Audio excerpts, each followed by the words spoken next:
KA29E H0012 helmet ಯಾಕೆ ಹಾಕಿಲ್ರಿ?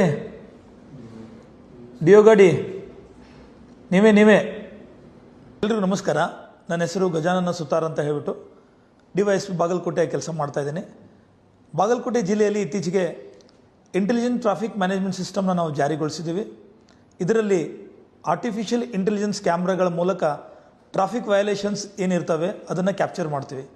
Triple riding ಆಗಿರ್ಬೋದು, ಮೊಬೈಲಲ್ಲಿ ಮಾತಾಡ್ತಾ ಡ್ರೈವಿಂಗ್ ಮಾಡೋದಾಗಿರ್ಬೋದು, ಅಥವಾ ಸೀಟ್ ಬೆಲ್ಟ್ ಹಾಕದೇ ಇರೋದು, ಹೆಲ್ಮೆಟ್ ಹಾಕದೇ ಇರೋದು, ಎಲ್ಲ ವಯಲೇಷನ್ಸ್ಗಳನ್ನು ನಾವು ಆರ್ಟಿಫಿಷಿಯಲ್ ಇಂಟೆಲಿಜೆನ್ಸ್ ಕ್ಯಾಮ್ರಾಸ್ಗಳ ಮೂಲಕ, ಅಂದರೆ ಅಲ್ಲಿ ಪೊಲೀಸ್ಮೆನ್ ಇರಲ್ಲ, ಕ್ಯಾಮ್ರಾಗಳು ಇಡೀ ಟೌನಾದ್ಯಂತ ನಾವು ಇದನ್ನು ಹಾಕಿದ್ದೀವಿ. ಸುಮಾರು 325 ಕ್ಯಾಮ್ರಾಗಳು ಕೆಲಸ ಮಾಡ್ತಾ ಇದ್ದಾವೆ. ಏನೇ ಟ್ರಾಫಿಕ್ ವಯಲೇಷನ್ಸ್ಗಳಿದ್ದರೆ ಆಟೋಮೆಟಿಕ್ಕಾಗಿ ಕ್ಯಾಪ್ಚರ್ ಆಗಿ ಅದು ಏನು ದಂಡ ರಸೀದಿ ಇರುತ್ತೆ ಅದು ಆಟೋಮೆಟಿಕ್ಕಾಗಿ ಜನ್ರೇಟ್ ಆಗುತ್ತೆ.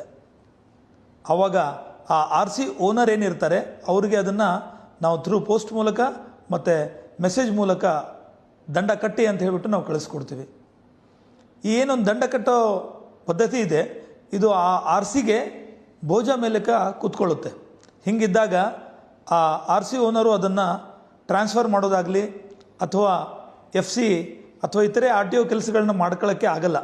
ಆ ಡ್ಯೂ ಬಿಲ್ ಕ್ಲಿಯರ್ ಆಗೋ ತನಕನೂ ಅದು ಕ್ಲಿಯರ್ ಆಗಲ್ಲ.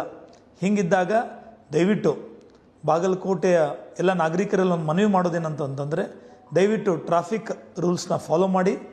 ಇದು ನಮ್ಮೆಲ್ಲರ ಸುರಕ್ಷತೆಗೋಸ್ಕರ ಬಾಗಲಕೋಟೆಯ ರಸ್ತೆಗಳನ್ನು ಇನ್ನಷ್ಟು ಸುರಕ್ಷಿತವಾಗಿ ಮಾಡಲು ಬಾಗಲಕೋಟೆ ಜಿಲ್ಲಾ ಪೊಲೀಸರೊಂದಿಗೆ ದಯವಿಟ್ಟು ಕೈ ಜೋಡಿಸ್ಬೇಕಂತ ಈ ಮೂಲಕ ಕೇಳ್ಕೊತೀವಿ. Thank you.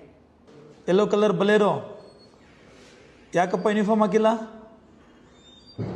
ಯೂನಿಫಾರ್ಮ್ ಹಾಕಬೇಕು. ಸೀಟ್ ಬೆಲ್ಟ್ ಎಲ್ಲಿ ನಿಮ್ಮದು?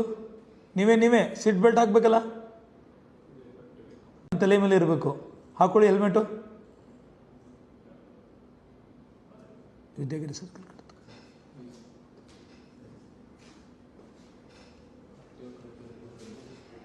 ನಾವು ಅದನ್ನು ನಂಬರ್ ಟ್ರೇಸ್ ಮಾಡ್ಬೋದು.